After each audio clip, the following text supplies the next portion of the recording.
Hey, I'm Jonathan, and I live in London, England. Hey, I'm Jeff, and I live in Perth, Australia. Together, we are Ekko and Sidetrack.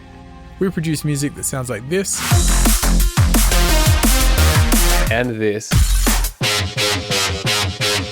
And even this. This podcast is about music, creativity, and everything in between the giant space that separates us. Welcome to A Band Apart with Ekko and Sidetrack. Welcome back to A Band Apart with Ekko and Sidetrack. I'm Jonathan. And I am the oldest J brother, Jeff. And this is a podcast where we have a discussion. And we talk a bit like this, occasionally. We do. Hi. Hey. Hey, how are you, buddy? What's happening? I'm good today. What's happened today? I went for a run. I have started working on the shed, aka the studio.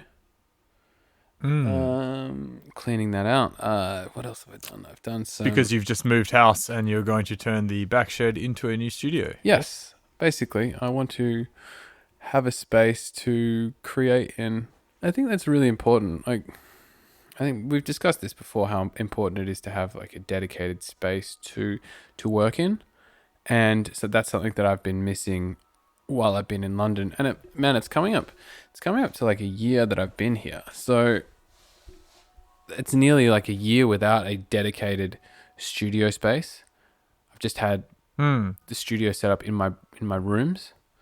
So I'm really excited. Like I'm really looking forward to having a cozy little vibe spot that I'm willing to spend hours on end in, that's separate from, that like feels like a little pocket, you know? It feels like a little pocket away from everything. Yeah, I think that's really important. I remember when we built the studio up here where I am, and you having that space you can go to. I don't think I've ever told you this. I cried the first night I was in here by myself. I was really happy.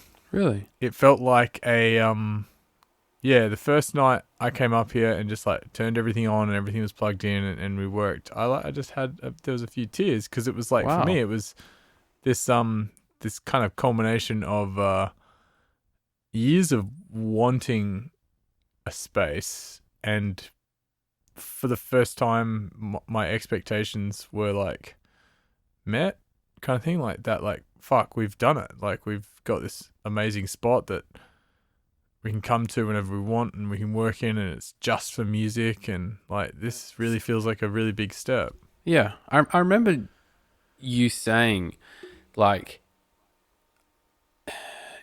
I can't wait to get out of, because we were working in a spare room in Mum and Dad's room, which we turned into the studio. I was like, I can't wait to get out of there. Like, you know, as if everything will be so much better when we have X. And that was a real... Sometimes that's not the best way to think about things in the future. You know, that you can get caught up in that way of thinking, oh, everything will be better once I have a new computer, or everything will be better once I have a new camera, or that kind of thing. But in this circumstance, it really did. It was really one of those moments where once we moved in and had the carpet in and suddenly we worked in there, you're like, fuck, this is 1,000 times better than what we had before. Like, I want to be in this room. I want to stay here. I want to work here. We don't have to worry about noise. We don't have to worry about bullshit. Like, it was really special. And I think, creating a space that you can lose yourself in and be creative in is really, really important. Yeah, definitely. So I'm looking forward to creating that space. Awesome. Yeah. Had an opportunity to take it lowbrow there, but I chose not to. So I just want you to know that. So you did something pretty special on the weekend, didn't you? Yeah, I did, and I've just resisted the chance to take it lowbrow as well. But I will... Look at us. being adults. Just quickly. What I wanted to say is literally at the forefront of my brain right now, and that is literally like the words keep kind of coming up. It's like something deep inside me needs to get that energetic thing out. Just make the joke like, it's coming out of me. That's what it feels. That's what it feels like. But I'm gonna fight that. So what was the special thing you did on the weekend, friend? I played a show in front of real human beings. We had 850 people in the Court Hotel, and got to play loud music, loud drum and bass for an evening of music. It was a real show. It was a normal show. Like, it was amazing. It's been 7 months since I've played a show in a club. When was the last show? You're back to back with Carl. Oh, the last show I played was back to back on the mountain in Hakuba in Japan, which is really special. But then before that, it was in January at a fundraising event for the Australian bushfires, which seems like a million years ago now. Jeez. And the gig was put on by Inhibit, promoter in Perth here that some would know, and it was really special. Like, it was heaps of fun. Supports were good, and yes, you made a noise. Don't worry. Keep going. The show itself was really cool. Like, to play one intro with some new music was really cool. And to play a bunch of tunes that I've never heard in a nightclub. Yeah. Because they've come out over the last 6 months. Yeah. And then to see people reacting to our music and to play some of Carl Shock One's new music and have him there and be like, let's like pull that one up and like get him up here, and then I brought along a cutout of you that no one except the promoter and one other person knew that I had a cutout of you. It was stored under the deck since the afternoon, and about a third of the way through the set, just before I played Paper Birds, I just grabbed the mic and said a little thank you and said how fucking cool it was. Like, it's really sick. Like, it was awesome to be playing a show. Like, and we couldn't do it without them. And, it feels a bit weird to be up here by myself, but I brought the next best thing, and then I pulled out a big cutout of you and I got to surprise everyone. It was really cool. Amazing. And then it was sorry? That was such a great. I'm so glad that we actually pulled the trigger on that when we had the idea and discussed it. Man, I've got to give a massive shout out to Jane Westcott. And I wasn't going to say your full name, but now you know. Are we going to beat her? Yeah. Jane actually was the one who suggested the idea. Oh, really? And she was like, "Oh my gosh, you did it. I'm so," like, she asked me like during the set or like before the set, she's like, "Did you get the cutout?" And I was like, "How do you know?" And she's like, "Because I'm the one that like suggested it." And I was like, "What?" And she found a conversation we'd had on Facebook. Yeah, where she'd suggested it, and I'd said that's fucking genius. So yeah, the genesis of the idea was Jane. Big up, Jane. So thank you, Jane. You're amazing and incredible. Yeah, and then we went through it, and it was even the guy who printed it thought it was pretty funny, and he was like, "I looked at your website and like you're like musicians, like DJs," and like, he was an English guy. Yeah. And I was like, "Oh yeah, make drum and bass." He's like, "Oh, I'll have to check out your music." But it was like, yeah, really funny, fun, and we put you on the decks, and people and Dave like held you up, and you just became a prop to throw around. And then El Hornet from Pendulum turned up, which is really cool. And, between then we had me, Carl, El Hornet, and Dave Excessive on the stage, and we were just laughing and joking, and, we played a real who's who of Perth drum and bass right there. Yeah, and we played our Tarantula remix. And played some other new Pendulum, right? Played a brand new played it finished with a brand new Pendulum song. That's sick. Which was it's I was actually thinking after we briefly had a discussion about the show when I just checked in on some messages on Sunday, like to have like you standing up there with Paul and Carl is a real, that's like a fucking moment in a career. That's like that's like a moment that we can reflect on and be like, wow, we got to that point, you know, especially with like us being such fans of Carl and Pendulum before we even started making music, and then suddenly flash forward nigh on 10 year and we're standing up there laughing and playing a tune that we've made, like a remix we've done of them with Carl. Like it's surreal when you kind of step back and reflect on that. Absolutely surreal. Like we played Tarantula, let it drop, and then like Paul grabbed the mic and like rewound it, and he's like, "Hi, I'm Paul from Pendulum. I'm Paul from I'm Paul, like Hornet from Pendulum." The editorial version. And he's like, "Make some fucking noise for Ekko and Sidetrack." And then he looked at me and he's like, "Now play the fucking song." And Sick. I was like, "Fuck yeah!" Like that. Yeah, that's if you had told me that was gonna happen at some point in my life, I would have been like, "That's fucking cool." It's like the you know, arguably the equivalent of fucking, you know, Chad Musker giving you a skateboard and being like, "Get out there, kid." Like it's sick. Yeah. It's like it's a yeah. The whole thing was quite surreal, and it was it's really fun, and I felt like it was quite an honor to be up there with them, and it was a really special show, and felt very honored to do it, and lots of people had fun, lots of people enjoyed it, and you've used and the lots of people adjective wanted their fun 4 or 5 fun. times.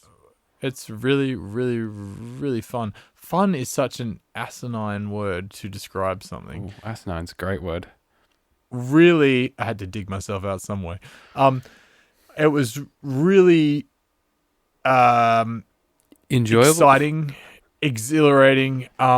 It was just the right amount of nerve making to like kind of get up there and get in the groove, and it was I felt I mean, I can say this because it's been ages since we played a show. It felt quite natural, and it didn't feel like, you know, when I, you know, had to make changes on the fly to like the kind of stuff I was playing. I'm like, I want to play this song. I want to play this song. I just did it, and you just like bring the crowd along for the ride. Yeah, but sometimes there's moments where you're like, I'm going to mix this, and I'm going to mix this, and I'm going to mix this, and you're kind of going on a bit of a fucking run. And then there's other times you're like, you know what? I'm going to do this. Like I played the 17 bootleg, but I teased it. Like I got the vocal over another song. Yeah. And then everyone thought it was going to, like even the MC thought it was going to hit. And then I just like rewound it, and then just like shook my finger at the crowd. Like, no, let's wait. And then I didn't play it for another 3 songs. I was just like fucking with people. I was having a joyous time. You were riding the wave. Like that's what I like about DJing, is that the improvisational aspect of it. You know, we plan our sets quite hard, but I wouldn't say we plan our sets. We plan arcs of tunes that work really well together, and then we mix and match between all of that. It's just doing your homework. Yeah. But then doing it so often, you can be like, you know what, these people are vibing this style of music, and I'm going to like. It's actually quite a creative performance medium, I think, to kind of flow with the energy of the crowd. It's not as stagnant as some people might think. You know, people think that it's just like CDJs and you got your songs and that's what you play. But like the way you can kind of ride the energetic wave between you and the crowd and is quite special. I think. A few people thought I had some VIPs of tunes, and I was like, oh, maybe I do, maybe I don't. But yeah, the show was amazing, and the spectacle of it was really, everything I could have asked for. And lots of people wanted their photo with you afterwards, Jonathan. Fantastic. You were quite the hit. And yeah, it felt really cool to play all of our music, play our mates' new music, and just get back out in the rave again, really. And then on afterwards, I took the cutout back to my old place and left it there because it lives in a city, and it's easier to leave it there and then go out afterwards. Yeah. And I left it with Peter, and he was a bit boozed when he after we left. He stayed for a beer, and then he forgot about it in the next morning, and then he walked downstairs, and he got a bit of a fright seeing you in the corner. I can imagine. Like the what was it? The mannequin that we bought Mum for her birthday scared the shit out of me when it was sitting in one of the living room. Like, there's nothing scarier than an inanimate object that looks very human, or that sometimes is a human, be it a cardboard cutout or a big poster. Yeah, just something that you're like, what? Because your brain's designed to pick up on that shape as like a, ooh, what is that? Yeah, totally. Like, it's pattern recognition. Speaking of performance, I wanted to tell a little story, and then I wanted to ask you about performance. Because I thought of something. My mate told me a really cool story last night. Our friend Byron, has been learning the guitar for about the last year or so. Taking lessons, and this is a guy who wouldn't have touched a musical instrument since, primary school. And then he got way more into sports when he moved to Australia from Hong Kong. And, it definitely has lots of creativity in him. But he's like rediscovering it. And over the last year, he's been learning the guitar. And he had some mates over at his place. They were drinking and like playing some board games and stuff like that. And someone asked him what he's been learning on the guitar. And he picked it up. And he played Sweet Caroline and Twist and Shout. And he had everyone singing along and everyone dancing along to Twist and Shout, which is really, really cool. And I asked him, I was like, you realize you just played your first gig here? And he was like, oh, yeah, I suppose I did. I was like, how did it feel? And he was like, well, I kind of just like went with it, and he had a bit of that liquid courage, after a few beers, but he like got people involved, and then he kind of just went into this flow where he was like, we're all singing loud enough that the chords probably didn't matter, that they were a bit, I wasn't holding my fingers on it perfectly and things like that. And everyone was having fun. And, then I played the next song and everyone was dancing, and it was a bit kind of surreal as well. And I was like, that's so cool. Like, and it made me try and remember some of my earliest ever performances, be the music or, just speaking in front of people.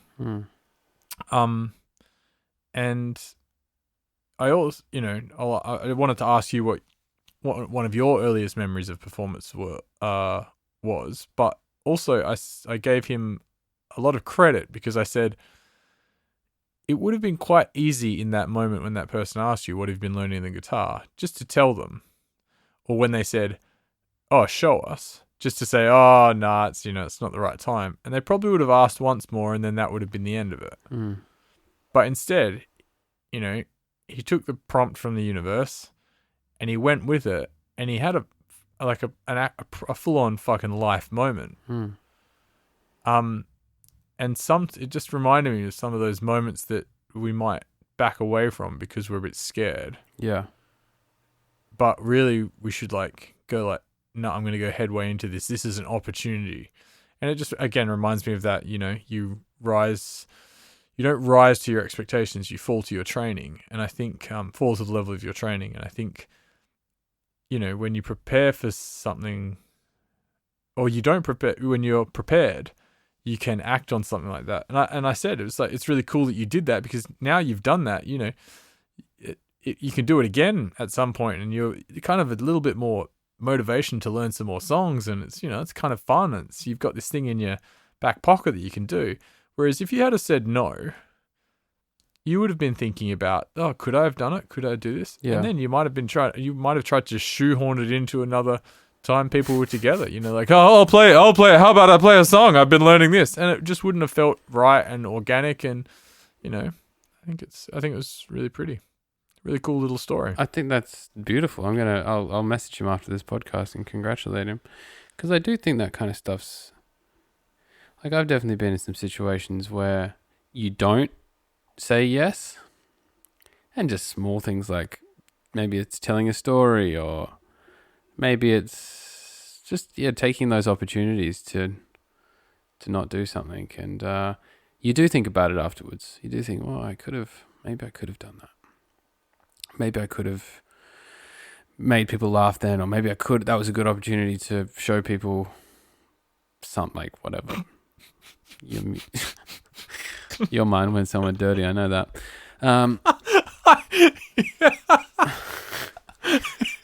Yep. The first time I remember getting like my first performance hard-on, if you will,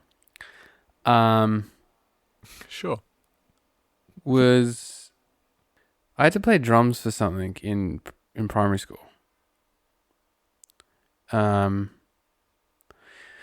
was actually probably maybe before that. Making people laugh in drama and acting in primary school was definitely one of the first things, and like realizing that I was like a funny kind of I understood a level of performance that I was like the entertaining one in the drama class. There were obviously other entertaining ones, but like, there was a couple of people that were like the funny people that liked it. And I remember I did some skit. This is in like year 3. I did some skit with Sarah Davies where, big up Sarah, we kind of recreated the courtroom scene it was a mixture of the courtroom scene, A Few Good Men, and Liar Liar. I loved Liar Liar. Man, I haven't seen that in ages. I'm taking this. And it cracked people up.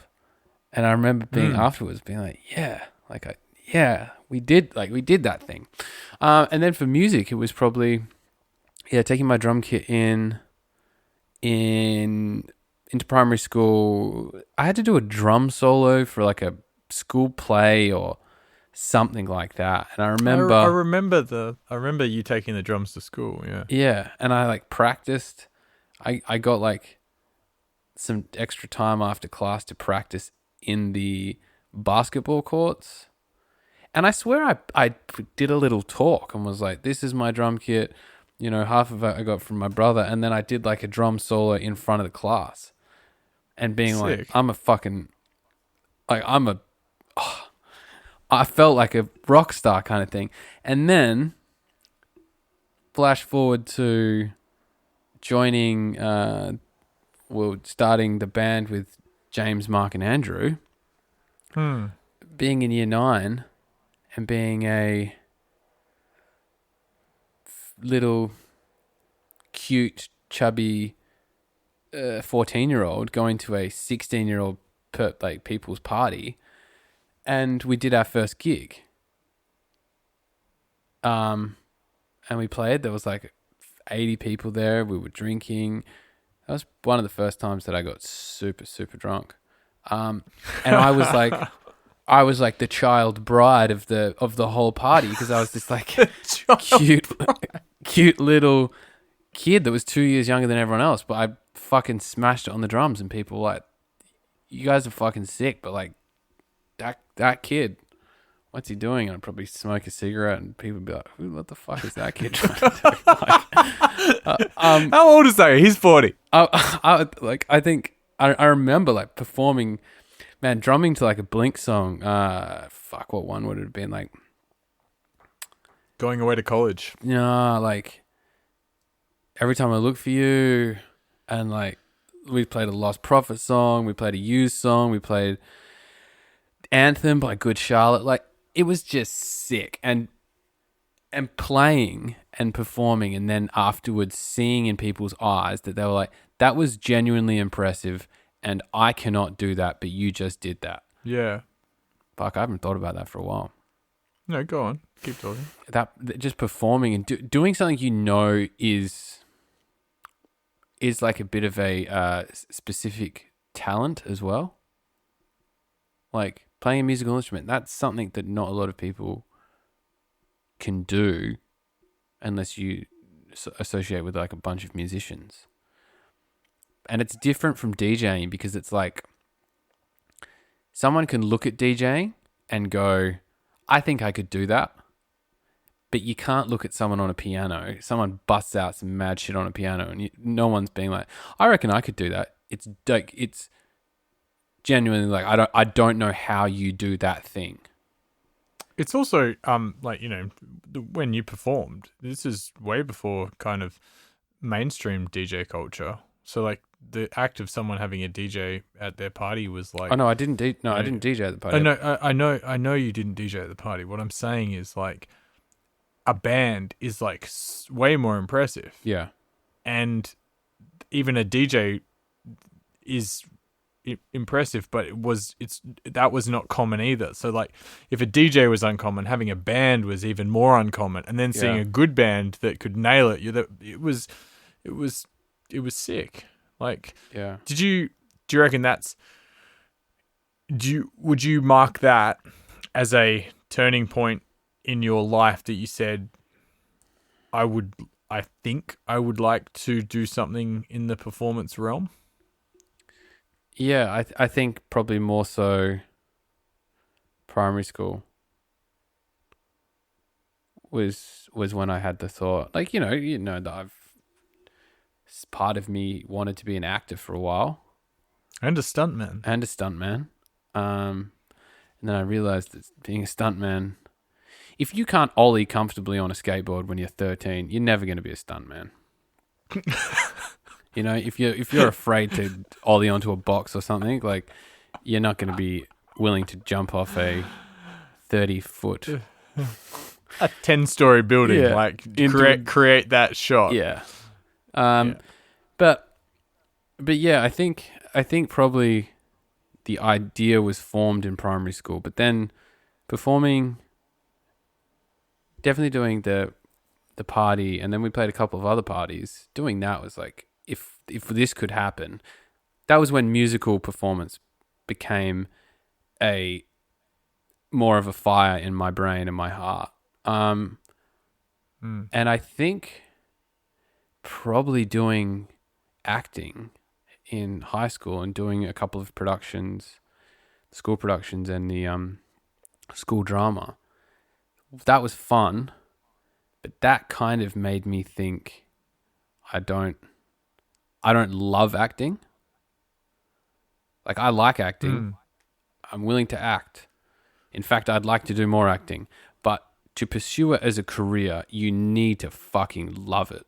I think that's probably with anything, but like especially with performance stuff, you really, really need to love it and love every aspect of it. And I just didn't. At that time, I didn't have that kind of drive or passion. Like I remember performing Othello in a one-man play in Burragoon Social Park. And I think that's where my love of... Shut up. I remember doing my TE, which is your final end of school exams. And I did TE drama. And it required you to perform a monologue, like a 5-minute, two 5-minute monologues, one of them scripted, the other one that you wrote yourself. And I remember being so nervous for both of them. and then performing, and just like knowing that I didn't do amazingly. I did okay, but I didn't nail it. And I remember just being like, yeah, I'm not into this. And maybe it was the learning structure of, and the actual study of it that I wasn't into. But yeah, I remember kind of leaving that exam with a lot of relief, but being like, yeah, I don't think this is a viable career option. What was your scripted and unscripted? The scripted was a scene from Waiting for Godot, which is a absurdist play by one of the famous absurdist playwrights. I quite liked the absurdist style of theatre. And then Samuel Beckett. Samuel Beckett. And then I googled that. I didn't just have that on my mind, by the way. Well done. And then Sammy B. The scripted one. I think I found the script for the scripted one on the old home PC a couple of years ago. It was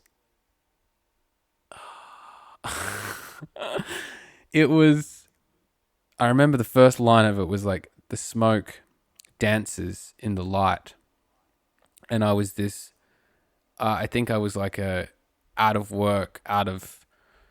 basically piece of shit alcoholic jazz pianist who was kind of lamenting on the end of his life, or lamenting on all the things that went wrong in his life. And I remember having the discussion with the drama teacher whether or not I could actually smoke a real cigarette on stage, because part of it was like, I think a giant powerful symbol of the whole fucking monologue was the fact that you see the smoke move, and the way that smoke moves so kind of beautifully and randomly when it's against harsh backlight. But that was a no-go because I was 16 and it was a school thing. But I think I did better in the exam. I think I did better in the scripted one, the one that I didn't write.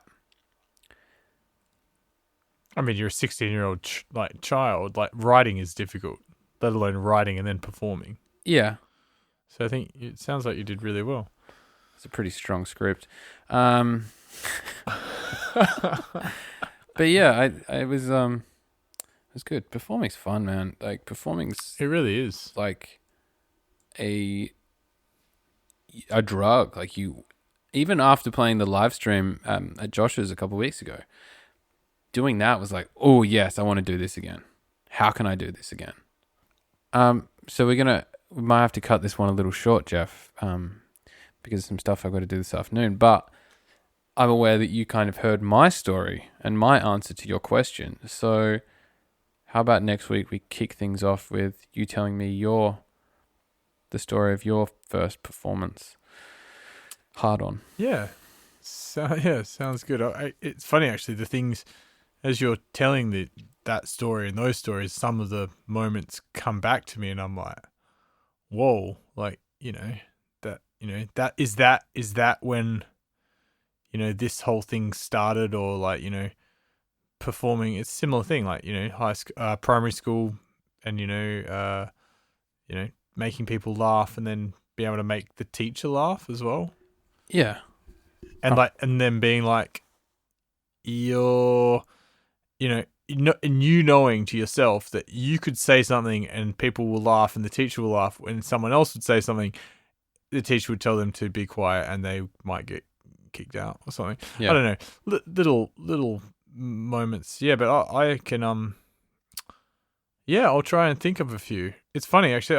I probably have a few that I think back on, and some of my reflection recently has been on previous things I've done and achieved, and I'm trying to think about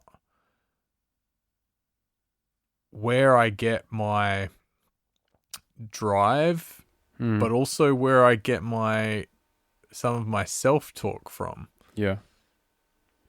So maybe this is a good. I've probably got a few. So take some yes, notes. let's kick that off next week. But yeah, thank you for telling me your story, and please do send a message to Byron. I will finish just quickly with, I believe that I had sex for the first time directly because of a performance. That when we played, and we can get into this story with more detail next week, but we played... Or you could just tell us right now and give the listeners what they want. We played at Jeff's 21st birthday. Oh, yeah. And it was a band that we had. It was Jeff. Nah, save this, and Okay. I'll talk into it, and then you can tell that story. Okay. Yeah. Oh, man. Yeah. Nice one. That's a good memory. Yeah, that is a nice memory.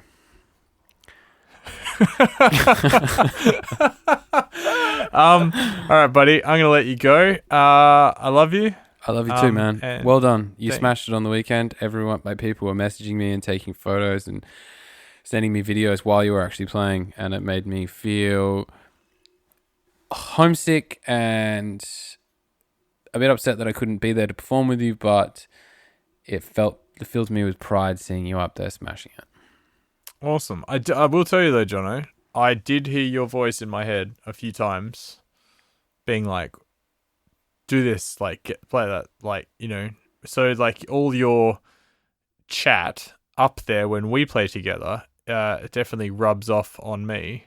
Like, that's good. So, yeah, but also, you know, to some point, like, negative, like, I'm, you know, maybe beating myself up a little bit too much. Like, I should have, like, cued that 16 bars before, like, you know, because, like it or not, when you play as two people, you do have four hands.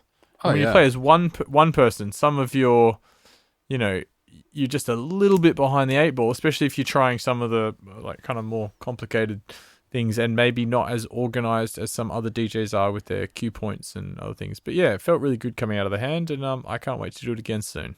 Sick. All right, Big Rig. I love you. Good night. I love you too, buddy.